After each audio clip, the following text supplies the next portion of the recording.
for 10 minutes of morning calm. And today we're looking at, again, we're continuing on with the story of Abram and his journey into the promised land. Ancient story, very much the idea of a pilgrimage. Pilgrimage is a journey with sort of a spiritual purpose to it, where the journey changes us as well as finding that destination. And the journey we're looking at today is one where he travels through the land of Egypt. And again, that may sound very sort of esoteric and big, but there's a lot of sort of real world observations we can make from it. So, real simple. If you look at Abram and you look at Egypt and you look at the idea the Bible has on the surface level, has then underneath it a deeper poetic truth. That's what we've been looking at from New Church perspective. The deeper poetic truth says, well, it's just like us. We move out of home, we leave home, and then we go to Egypt, quote unquote, which is this place of knowledge, this place of learning. This time in our lives, we're really acquiring a lot of knowledge. And there's an interesting observation here around knowledge that I found worthwhile for us to take a look at today. What it says, the knowledge brings our outer being into contact with our inner being. And when this happens, our study of it has served its true purpose. The inner self, after all, concerns itself only with which is useful.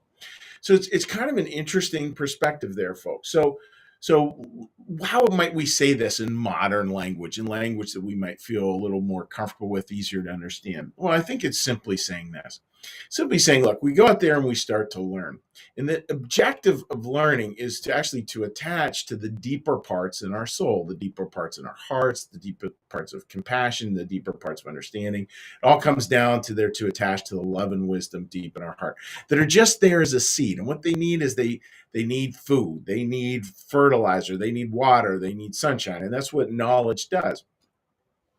Now, real important to remember is that it seems that we could take this too far, right? And just be like, well, yeah, all outside knowledge is just all inside knowledge. Therefore, everything I think on the inside is absolutely 100% accurate. I don't think that's what this is saying here.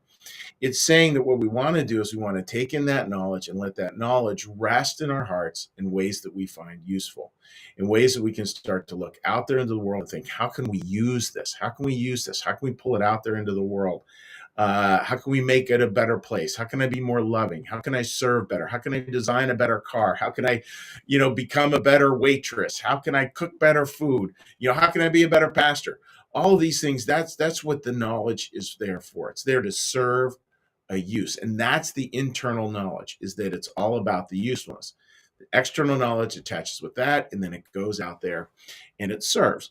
And that's real important, because it means that knowledge is never just an end in itself. Knowledge is more than an end in itself. It's critically important, and that the knowledge is there to serve. Again, the knowledge is there to serve. I was reading a fascinating little piece out of a book I'm really enjoying. It was saying, asking a good question. Have we lost the ability to ask any questions beyond just efficiency? What's efficient? What's effective? It gets into algorithms and all that. And I would say yes, by and large, most of us probably have. I certainly can get totally consumed around efficiency and effectiveness. And it's trying to, I think a passage like this is trying to say, yeah, you got to ask the questions about meaning, not just what's effective and what's efficient. That's important to know, right? It's not that it's unimportant, but the questions can't stop there. They need to continue to evolve deeper and deeper into our hearts around questions of meaning. And again, that's where knowledge comes in, rests on something deeper, and then goes out. So real simply, folks, like today, just notice that for yourself. Notice what you're learning as a way to become more useful, and maybe even try to do a little thing like, what could I do today to just kind of, as Stephen Covey famously said, sharpen the saw a little bit. Just get a little bit better at what you're trying to do. And maybe it's listening to a text. Maybe it's listening to a video. Maybe it's texting a friend to ask a question. Just something you feel like sharpens the saw just a little bit. Get that little bit of knowledge, and then notice how it rests on usefulness and then goes out there into the world in really powerful ways. Pretty cool. So that's what to think today, folks. Just knowledge is there, and knowledge is there to serve. Don't get caught up in that it's an end in itself, because it isn't. Always think, how can I turn this into something that makes the world a better place? That simple. All right, dear friends. Hope that makes sense. And what we're going to do now is we slow down, we take a breath, we listen to a prayer bell, listen to a little prayer, a little meditation. We'll say hi to some folks on social media, and then we have a new sort of outtake on this. Asking for support for New Church Lives. We can try to continue on with what we've been doing here at New Church Live. You'll see that at the very end. That's something new. So with that, friends, I'd ask us all to do this. Let's all get a little breath and the prayer bell.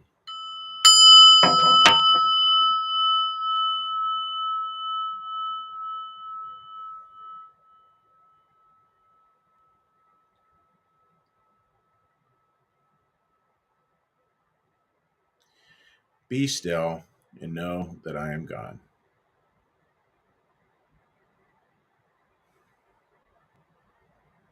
Be still and know that I am.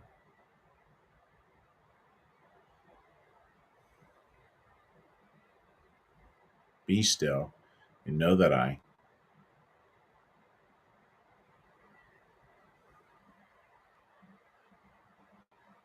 Be still and know that.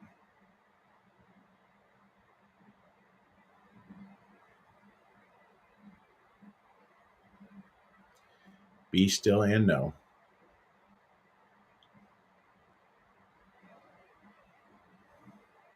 Be still and.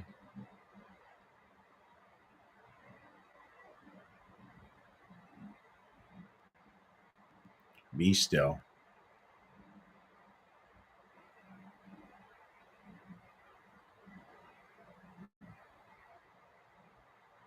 Be.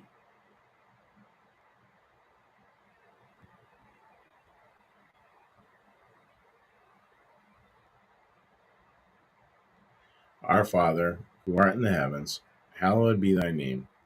Thy kingdom come, thy will be done, as in heaven, so upon the earth. Give us this day our daily bread, and forgive us our debts, as we also forgive our debtors. And lead us not into temptation, but deliver us from evil. For thine is the kingdom, and the power, and the glory forever. Amen. May the Lord bless you and keep you. May the Lord make his face to shine upon you and be gracious unto you.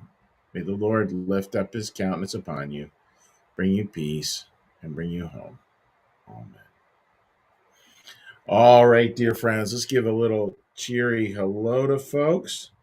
And hopefully you're all doing well on this fine little rainy day. And by the way, it was great getting out this morning and actually getting a chance to walk in the rain. I loved that. Loved hearing it on the umbrella. By the way, it was great getting out. All right. Kim writes, good morning. And good morning to you, Kim. And good morning to you, Paige. Tina writes, thank you, Chuck, for a wonderful message. Have a great day. Same to you, Tina, and hope you're doing well. Martha, good morning to you, my friend. Mary writes, becoming more useful gets its practice in community, face-to-face, shoulder to shoulder. That perhaps that is a missing piece that just can't be replicated virtually. And Mary, I would so agree with you. And it's interesting because the internet, I could go off on a whole thing here. The internet is the ultimate in the efficiency question. It's very efficient. It's very effective. We definitely have found that here at New Church Live. But does it add a layer of meaning? And sometimes yes, and sometimes no. The real meaning, frankly, comes from deeper connections.